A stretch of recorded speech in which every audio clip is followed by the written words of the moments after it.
নির্বাচন কমিশনে আপিল নিষ্পত্তির শেষ দিন আজ চলছে ৬৫ আবেদনের শুনানি। যারা বাদ পড়েছেন তাদের শেষ ভরসা আদালত।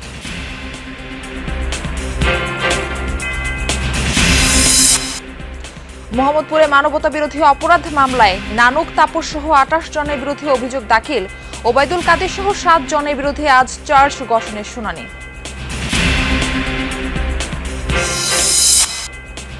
ঢাকা বাইপাস এক্সপ্রেসওয়ের মদনপুর থেকে ভুলতা ১৩ কিলোমিটার যেন মরণ ফাঁদ। ১০ মিনিটের পথ পাড়ি দিতে লাগে ঘন্টার পর ঘন্টা।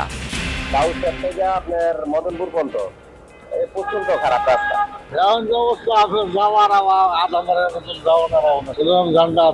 রাস্তাঘাট অনেক ভাঙাচুরা, অনেক সমস্যা, আসা যাওয়া করা যায় না।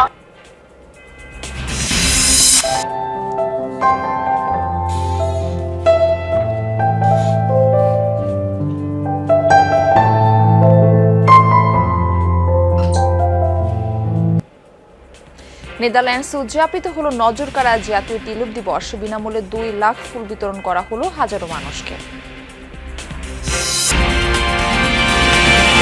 আমন্ত্রণ যমুনা নিউজে, আপনাদের সঙ্গে রয়েছি আমি মারফি রহমান। এতক্ষণ শিরোনাম দেখছিলেন। শেষ দিনের মতো নির্বাচন কমিশনে চলছে প্রার্থিতা ফিরে পাবার আপিল শুনানি। আজ মোট ৬৫টি আবেদনের নিষ্পত্তি হওয়ার কথা। সকাল ১০টা থেকে ইসিতে শুরু হওয়া শুনানি চলবে বিকাল ৫টা পর্যন্ত। শেষ দিন ৩৫টি আপিলের শুনানি হওয়ার কথা। তাছাড়া অপেক্ষমান ৩০টি আবেদনেরও নিষ্পত্তি হবে বেলা ১২টা থেকে। এছাড়াও আজ দ্বৈত নাগরিকত্ব থাকা প্রার্থীরা জাতীয় নির্বাচনে অংশ নিতে পারবেন কিনা সে বিষয়ে গুরুত্বপূর্ণ সিদ্ধান্ত জানাবে নির্বাচন কমিশন।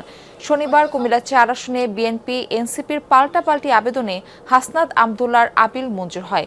এদিন ১১২টি আপিলে নিষ্পত্তি করেছে ইসি। ২০ জানুয়ারি পর্যন্ত প্রত্যাহার করা যাবে প্রার্থিতা। রিটার্নিং কর্মকর্তা চূড়ান্ত প্রার্থী তালিকা প্রকাশ করে প্রতীক বরাদ্দ দেবেন ২১ জানুয়ারি।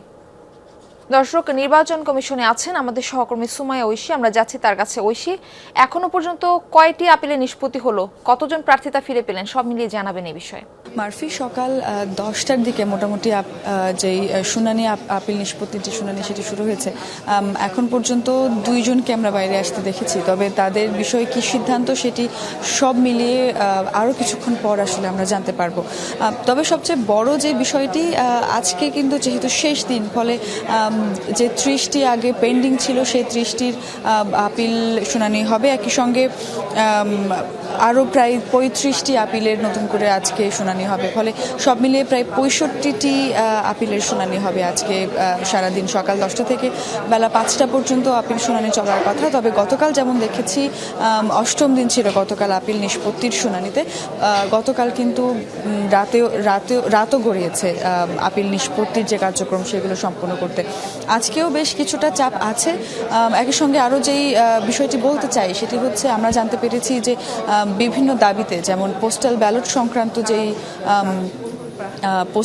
সংক্রান্ত যে অনিয়ম, সেইটির দাবি নিয়ে এবং একই সঙ্গে বিভিন্ন দলের সিদ্ধান্তে ইসি প্রভাবিত হচ্ছেন তেমনটি অভিযোগ করে ছাত্র দল আসলে নির্বাচন কমিশন ঘেরাও করবে বলে আমরা জানতে পেরেছি। এবং গতকাল কিন্তু এনসিপির পক্ষ থেকেও একটা ব্রিফিং করা হয়েছিল সন্ধ্যাবেলা। সেখানে কিন্তু তারা বলেছিল যে, সেখানে নেতারা বলেছিলেন যে আজকে যদি দ্বৈত নাগরিক যারা আছেন, যে সমস্ত প্রার্থী আছেন তাদের মনোনয়ন বৈধ করা হয় এবং একই সঙ্গে ঋণ খেলাপি যে সমস্ত প্রার্থী আছেন তাদের মনোনয়ন বৈধ করা হয়, তাহলে আইনি লড়াইয়ের পাশাপাশি তারা কিন্তু রাজপথেও নামবেন। তেমনটি বলেছিলেন গতকাল এনসিপির কার্যালয়ে যে ব্রিফিং হয়েছিল সন্ধ্যাবেলা। সেখানে কিন্তু বলেছিলেন এনসিপির নির্বাচন পরিচালনা কমিটির চেয়ারম্যান আসিফ মাহমুদ সজীব ভুইয়া। তেমনটি তিনি ঘোষণা দিয়েছিলেন। ফলে আজকে একদম শেষ দিনে যেমন অনেক প্রার্থী তাদের প্রার্থিতা ফিরে পাবেন, অনেক প্রার্থীর প্রার্থিতা বাতিল হওয়ার সম্ভাবনা আছে বা আশঙ্কা আছে।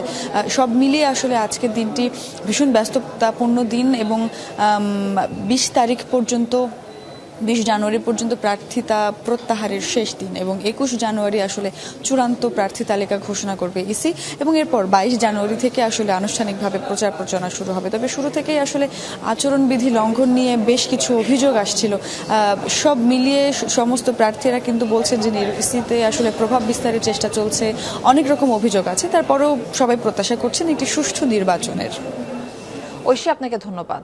মানবতা বিরোধী অপরাধের মামলায় আওয়ামী লীগের সাধারণ সম্পাদক ওবায়দুল কাদের, যুবলীগ ও ছাত্রলীগের সভাপতি, সাধারণ সম্পাদক সহ 7 জনের বিরুদ্ধে রাষ্ট্রপক্ষের অভিযোগ গঠনের শুনানি আজ। এদিকে মোহাম্মদপুরে মানবতা বিরোধী অপরাধের মামলায় শেখ তাপস ও জাহাঙ্গীর কবির নানুক সহ 28 জনের বিরুদ্ধে আনুষ্ঠানিক চার্জশিট দাখিল করা হবে আজ। আন্তর্জাতিক অপরাধ ট্রাইব্যুনাল 2 এর বিচারিক প্যানেলে শুনানি অনুষ্ঠিত হবে। মামলায় ওবায়দুল কাদের ছাড়া আসামিরা হলেন আওয়ামী লীগের নেতা বাহাউদ্দিন নাসিম, সাবেক তথ্য প্রতিমন্ত্রী মোহাম্মদ আলী আরাফাত, যুবলীগের সভাপতি শেখ ফজলে শামস পরশ, সাধারণ সম্পাদক মইনুল হোসেন খান নিখিল ও ছাত্রলীগের সভাপতি সাদ্দাম ও সম্পাদক শেখ ওয়ালি হাসান ইনান। তাদের বিরুদ্ধে জুলাই আগস্টের আন্দোলন দমন আর হত্যাযজ্ঞ সহ একাধিক অভিযোগ আনা হয়েছে। ওবায়দুল কাদেরের উস্কানি ও নির্দেশনায় শিক্ষার্থীদের উপর ছাত্রলীগ ও যুবলীগের নেতাকর্মীরা দমন নিপীড়ন চালানো হয় বলেও অভিযোগে বলা হয়। আন্তর্জাতিক অপরাধ ট্রাইব্যুনালে রয়েছেন আমাদের সহকর্মী রাব্বি হোসেন, আমরা তার সাথে যুক্ত হচ্ছি। রাব্বি, ট্রাইব্যুনালে শুনানি কখন শুরু হতে পারে, কোন পর্যায়ে আছে, এই বিষয়ে বিস্তারিত জানাবেন। মারফি, শুনানি ইতিমধ্যেই শুরু হয়েছে। সেখানে আমরা যে অভিযোগটি দেখতে পাচ্ছি যে আওয়ামী লীগের এই যে নেতা অর্থাৎ আওয়ামী লীগের সাধারণ সম্পাদক ওবায়দুল কাদের সহ এখানে 7 জনের বিরুদ্ধে আনুষ্ঠানিক যে অভিযোগ গঠনের শুনানি সেটি শুরু হয়েছে। সেখানে অভিযোগে বলা হয়েছে আন্দোলনের সময় ওবায়দুল কাদেরের নেতৃত্বে এবং ওবায়দুল কাদেরের নির্দেশনায় ছাত্রলীগ, যুবলীগ এবং আওয়ামী লীগের নেতাকর্মীরা এই আন্দোলন দমনে তারা অস্ত্র হাতে মাঠে ছিলেন, এরকমটি অভিযোগ আনা হয়েছে এই মামলাটিতে। এখানে মূলত এর আগে যখন তাদের বিরুদ্ধে আনুষ্ঠানিক অভিযোগ এই আমলে নিয়ে মূলত এই গ্রেফতারি পরোয়ানা জারি করা হয়েছিল, যদিও এই মামলায় যে 7 জন আসামি তাদের প্রত্যেকেই পলাতক রয়েছেন।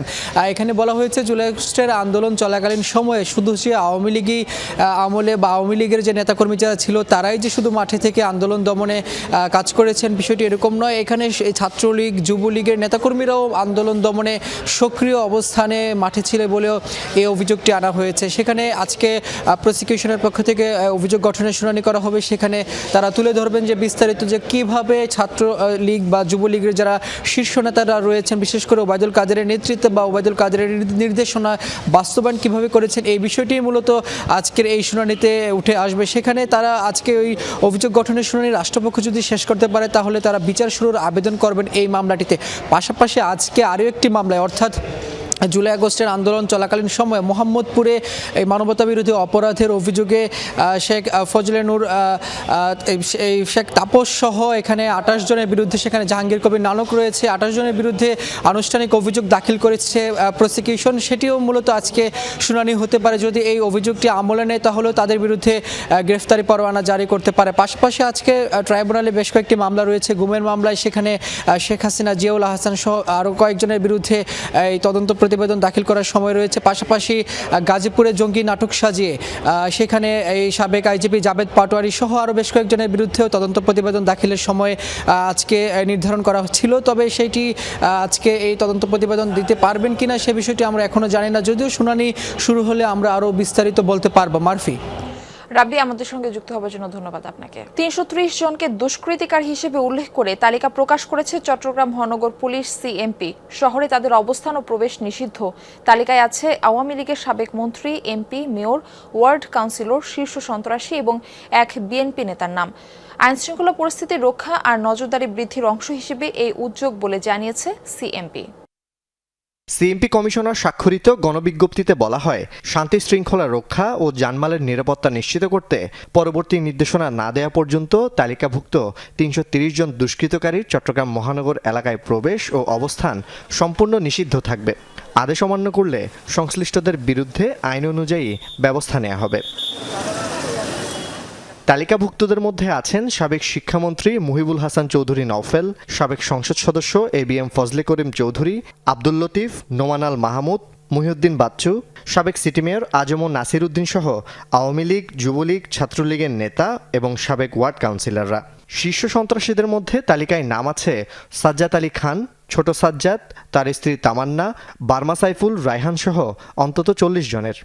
যেহেতু তাদের নাম এবং তালিকাগুলো চলে আসছে এবং সেই সাথে যদি আমরা তাদের ফটোগ্রাফটাকে আমরা সেট করে দিই, তাদের স্বল্প বিস্তরে যদি আমরা তার বায়োডাটারও সেট করে দিই, তাহলে তাদেরকে শনাক্ত করতে সুবিধা হবে। আমরা তাদেরকে প্রেজেন্ট করতে পারবো এবং আইনের আওতায় আমরা আনতে পারবো। সেই ক্ষেত্রে আমরা সমাজের সর্বস্তরের লোকেরও আমরা সহযোগিতা পাবো। কিছু অসঙ্গতিও দেখা গেছে, যেমন গত বছর নভেম্বরে মারা যাওয়া মাদারবাড়ি ওয়ার্ডের সাবেক কাউন্সিলর আতাউল্লাহ চৌধুরীর নাম আছে দুষ্কৃতকারীর তালিকায়।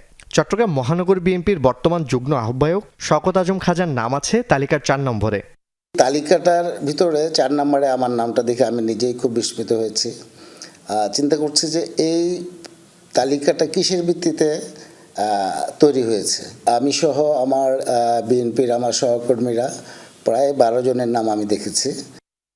তালিকায় থাকা আওয়ামী লীগ, যুবলীগ, ছাত্রলীগ নেতাকর্মী ও কাউন্সিলরদের বেশিরভাগই 5 আগস্টের পর থেকে কেউ পলাতক, কেউ আত্মগোপনে। গ্রেফতার হয়েছে কয়েকজন। বার্মা সাইফুল বুশাসহ কয়েকজন শীর্ষ সন্ত্রাসীও কারাগারে। মূলত নির্বাচন সামনে রেখে তালিকাটি তৈরি করা হয়েছে। কাদেরকে রেখেছে আমি সেই বিতর্কে যাচ্ছি না। আর এখানে রাজনৈতিক উদ্দেশ্য থাকলে সেটা খুবই ভয়াবহ হবে, কারণ কারো পারপাস সার্ভ করলে। কিন্তু এখন যেগুলো হচ্ছে এগুলো আমরা কোনো লোক দেখানো বিষয় কিনা, কিংবা কাউকে প্রতিপক্ষ করা হচ্ছে কিনা, কাউকে ভিক্টিমাইজ করা হচ্ছে কিনা, এটা নিয়ে যথেষ্ট সন্দেহের অবকাশ আছে। জোবায়েদ ইবনে শাহাদাত, যমুনা নিউজ, চট্টগ্রাম। সিলেট ওসমানী মেডিকেলে ইন্টার্ন চিকিৎসকদের সাথে রোগীর স্বজনদের সংঘর্ষের ঘটনায় আজও কর্মবিরতিতে ইন্টার্ন চিকিৎসকরা। দর্শক, এ বিষয়ে আরও জানাতে যুক্ত হচ্ছেন আমাদের সহকর্মী নাবিল হোসেন। আমরা যাচ্ছি তার কাছে। নাবিল, কর্মবিরতিতে থাকা ইন্টার্ন চিকিৎসকরা কি বলছেন? রোগীদের অবস্থায় বা কেমন? মারফি, দেখুন, ইন্টার্ন চিকিৎসকরা তাদের গতকালের যে অবস্থান সেই অবস্থানেই আসলে আছেন। অর্থাৎ তারা বলছেন তাদের যে নিরাপত্তার যে বিষয়টি, সেই বিষয়টি যতক্ষণ পর্যন্ত নিশ্চিত না হচ্ছে ততক্ষণ পর্যন্ত তারা তাদের কাজে ফিরে যাবেন না। তবে আমরা কিছুক্ষণ আগে যতটুকু জানতে পারলাম যে ইন্টার্ন চিকিৎসকরা হাসপাতালের যারা কর্মকর্তা তাদের সাথে হাসপাতালের 2য় তলায় কনফারেন্স রুমে তারা সেখানে একটি সভায় বসেছেন। তবে সবার ভেতরে আমাদের প্রবেশের অনুমতি নেই, ফলে ভেতরে কি হচ্ছে আমরা এখন পর্যন্ত সেভাবে জানতে না পারলেও বিভিন্ন সূত্র আমরা যেটি জানতে পেরেছি যে যারা হাসপাতালের যারা পরিচালক আছেন কিংবা উপপরিচালক, তারা ইন্টার্ন চিকিৎসকদের আসলে কাজে ফেরাতে তারা নানা আশ্বাসের বিষয় দিচ্ছেন। এবং আমরা হাসপাতালের যারা প্রশাসন তাদের সাথে কথা বলেছিলাম, তারা বলছেন যে এই হাসপাতালের চিকিৎসক বা রোগীর নিরাপত্তার জন্য আনসার সদস্যদের পাশাপাশি পুলিশের একটি ক্যাম্পও এখানে রয়েছে, এবং পাশাপাশি র্যাপিড অ্যাকশন একটা টিমও তৈরি করা হয়েছে, যাতে করে কোনো ধরনের যদি বিচ্ছিন্ন কোনো ঘটনা ঘটে সেখানে যাতে দ্রুত সময়ের মধ্যে আসলে নিরাপত্তা ব্যবস্থা নিশ্চিত করা যায়। অর্থাৎ নিরাপত্তা ব্যবস্থা তারা বলছেন যে এখন পর্যন্ত জোরদার যতটুকু আসলে জোরদার করা দরকার সেটি তারা করেছেন। অন্যান্য হাসপাতালের চেয়ে এই হাসপাতালের নিরাপত্তা ব্যবস্থা জোরদার রয়েছে বলে তারা দাবি করছেন। এর অতিরিক্ত যে নিরাপত্তার যে বিষয়টি, সেটিও যদি আসলে তারা চেষ্টা করবেন শিক্ষার্থীদের বা ইন্টার্ন চিকিৎসকদের দাবি মতো সেটা করার। অর্থাৎ এই আশ্বাসের মধ্য দিয়ে চিকিৎসকদের কাজে ফেরানোর চেষ্টা চলছে। তবে যেহেতু একটা হাসপাতাল বিভাগীয়, এই হাসপাতাল এমনিতেই জনবল সংকটে জর্জরিত। প্রতিদিন জনবলের থেকে 5-6 গুণ বেশি, সক্ষমতা থেকে 5-6 গুণ বেশি রোগী এখানে ভর্তি হয়। তাদের সেবা দিতে এমনিতেই হিমশিম খেতে হয় চিকিৎসক বা প্রশাসনের কর্মকর্তাদের হাসপাতালের। এর উপর ইন্টার্ন চিকিৎসকদের এমন কর্মবিরতি রোগীদের ভোগান্তি কয়েক গুণ বাড়িয়েছে। এবং আমরা গতকালও যে চিত্র দেখেছিলাম যে সকাল থেকে আসলে রোগীরা আসলে আসছেন, হয়তো মিড লেভেলের চিকিৎসকরা বা অন্যান্য বিশেষজ্ঞ চিকিৎসকরা তাদের সেবা দেওয়ার চেষ্টা করছেন, কিন্তু যে একটা হাসপাতালের ইন্টার্ন চিকিৎসকরা প্রাণ হয়ে থাকেন। ওয়ার্ডের যে চিকিৎসা, সেই চিকিৎসার প্রথম স্তর আসলে ইন্টার্ন চিকিৎসক, তারাই আসলে রোগীদের ভর্তি গ্রহণ করে থাকেন, প্রাথমিক যে সেবা সেই সেবাটুকু দিয়ে থাকেন। ফলে ইন্টার্ন চিকিৎসকরা এই যে কর্মবিরতি পালন করছেন, এতে করে যে দুর্ভোগ, সেই দুর্ভোগ আসলে সীমাহীন হয়ে দাঁড়িয়েছে। তবে হাসপাতালের কর্তৃপক্ষ আমাদেরকে জানিয়েছেন যে সভা চলছে, সেই সভা থেকে তারা ভালো কিছু আশা করছেন, যাতে ইন্টার্ন চিকিৎসকদের আশ্বাস দিয়ে তারা যাতে কাজে ফেরাতে পারেন সেই চেষ্টাই আসলে চলছে। মারফি। নাবিল, ধন্যবাদ আমাদের সঙ্গে যুক্ত হবার জন্য। ঝিনাইদহের কোটচাঁদপুরে অগ্নিকাণ্ডে পুড়ল 2টি দোকান। শনিবার রাতে পৌর শহরের মেইন বাজারের দুধসারা সড়কে হয় এই অগ্নিকাণ্ড। স্থানীয়রা জানান, হঠাৎই তৌহিদুল ইসলামের চটের দোকানে আগুন দেখতে পান তারা। প্রথমে নিজেরাই নিয়ন্ত্রণের চেষ্টা করে। খবর পেয়ে ফায়ার সার্ভিসের 3টি ইউনিট ঘটনাস্থলে পৌঁছে প্রায় 1.5 ঘন্টার চেষ্টায় আগুন নিয়ন্ত্রণে আনে। প্রাথমিকভাবে অগ্নিকাণ্ডের কারণ সম্পর্কে কিছু জানাতে পারেনি ফায়ার সার্ভিস। তবে চট দোকানের অভিযোগ পূর্বশত্রুতার জেরে প্রতিবেশী দোকানদার ডাবলু এই অগ্নিকাণ্ড লাগিয়েছে। ঢাকা বাইপাস এক্সপ্রেসওয়ের নারায়ণগঞ্জ মদনপুর থেকে ভুলতা পর্যন্ত 13 কিলোমিটার অংশ যেন মরণ ফাঁদ। ছোট বড় খানাখন্দে ভরপুর সড়কটি চলাচলের অনুপযোগী। রীতিমতো জীবনের ঝুঁকি নিয়ে যাতায়াত করতে হয়। হরহামেশাই ঘটছে দুর্ঘটনা। বছরের পর বছর পেরোলেও সড়কের কাজ এখনো অসমাপ্ত।